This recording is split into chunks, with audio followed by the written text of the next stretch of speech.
Latvijas Sarkanā krusta Kurzemes komiteja atzīmēja 10 gadu sadarbību ar Celles pilsētu.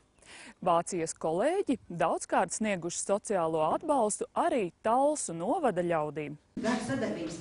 Kurzemes Sarkanā krusta komitejas sadarbība ar kolēģiem no Vācijas pilsētas Celles 10 gadu laikā bijusi viena no veiksmīgākajām. Lai arī komitejai ir daudz un dažādu sadarbības partneru, tomēr Celles kolēģi starp visiem tiek īpaši uzteikti. Visam mums ir 9 Vācijā sadarbības partneri citām komitejām, bet šeit mēs varam paskatīties šiem 10 gadiem un redzam, ka tiešām reāli Sarkanā krusta cilvēkiem ir iedot nevis zivs, bet makšķeri. Mēs esam iemācīti, kādā veidā saimniekot tā, lai paši sev nodrošinātu Talsu komitejā ieņēmumus un izdevumus, iegūt līdzekļus, lai varētu palīdzēt grūtdieniem, priekš kam Sarkanais krusts vispār pastāv. Sadarbība pirms 10 gadiem notika pateicoties Talsu evaņģēliski luteriskās draudzes iniciatīvai, kura pirmā vērsās pēc palīdzības Vācijā.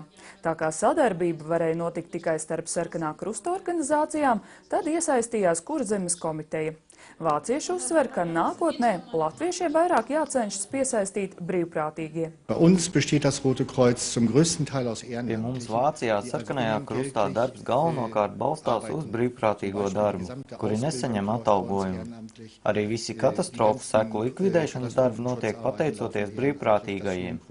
Latvijā šī sistēma vēl būtu jāattīst.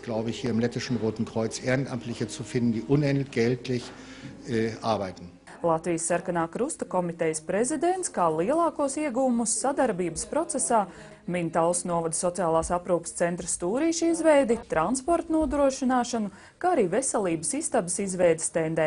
Arī nākotnē Sarkanā krusta pārstāvji uzskata, ka daudzas funkcijas pašvaldībai būtu jānodod nevalstisko organizāciju rokās. Patreiz Kurzemes komitejā notiek šis pilotu projekts par mājās aprūpi, par aprūpi mājās, kā pakalpojumu.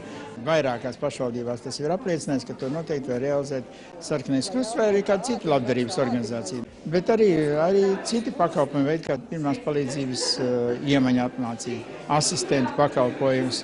Tas ir tas, ar kuru nevajadzētu, manuprāt, nodarboties pašvaldībām. Šobrīd Latvijas Sarkanā krusta komitejā ir 13,000 biedru, no tiem 700 ir tieši Kurzemes komitejā. Vācu kolēģi sola, ka sadarbības starp abām organizācijām turpināsies, un cik vien tas būs viņu spēkos, centīsies palīdzēt gan ar padomu, gan arī palīdzības sūtījumiem. Dace Mieriņa, Kaspars Zvirgzdiņš, Talsu televīzija.